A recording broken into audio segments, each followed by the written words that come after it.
aming hapunan. Konting sushi lang ang aming hapunan ngayon.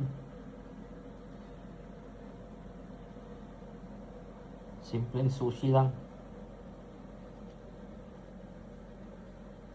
Gagawa tayo ng sushi. Ang aming hapunan. Request ng mga Junaki. So ganyan lang guys. So guys, mga kaworks. So, spread nyo lang ang rice. Ganyan. Dapat pantay. Tapos an inch lang palagpasin nyo yung rice nyo sa inyong seaweed. Yan. Tapos lalagyan natin ng togarashi or Japanese mixed pepper, mga kaworks. Spicy to. Yan. Saka natin babalik na rin. Tapos meron tayo ditong prawn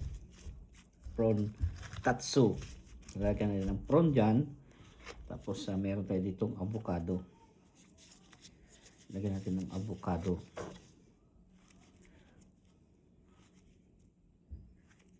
Yan. Tapos saka natin lalagyan ngayon ng mayonnaise. Oops. Yan. Saka natin i-roll. Ganun lang oh.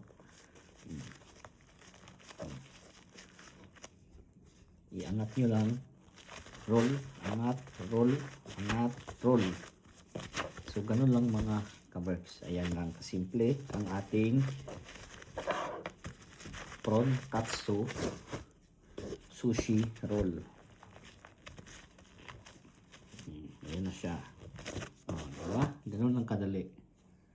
Susunod natin gagawin ay chicken katsu naman. So rice ulit.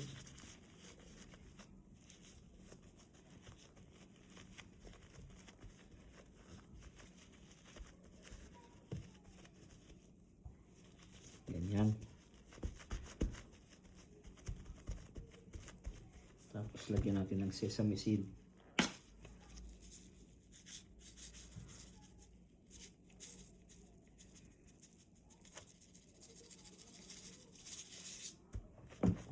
Natin babalik na rin.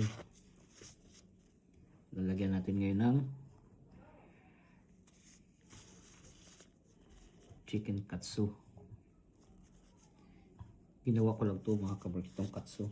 Mas maganda pagka gumawa kayo ng sushi, yung katsu gawin nyo. Madali lang man gawin. Next time ituturo ko sa inyo paano gagawin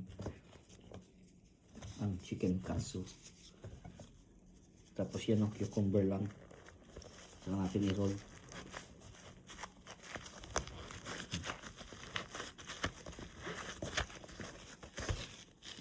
Ayan. So ituloy-tuloy na natin mga kaworks ha. Tuloy-tuloy na natin. Ito na kung susunod ay cucumber maki. Paborito ko si Bunso to. So gagawin natin siya ng maki. So maki mga kaworks, ganyan lang. Ganyan ang rice sa maki. Ganyan. Tapos lalagyan natin ng cucumber. Gusto ni Bunso to eh. Tapos saka natin yan i-roll.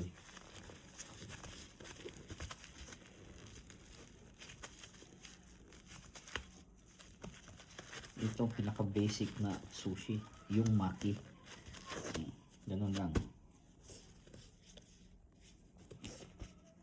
So hiwain natin mga kaworks oh.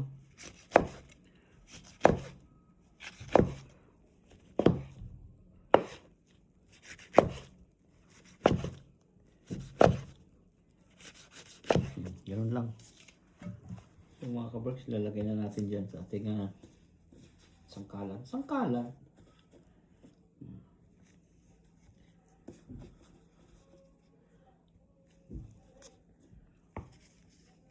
Ganyan lang. So hiwaan natin yung maki mga kaworks. Cut lang natin dyan. Cut natin to. Cut natin yan. Cut natin yan. Ganyan ang maki. Halutin natin mga kabricks. Yan o. Yan ang laki.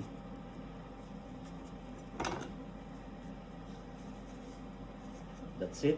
Yan ang aming hapunan.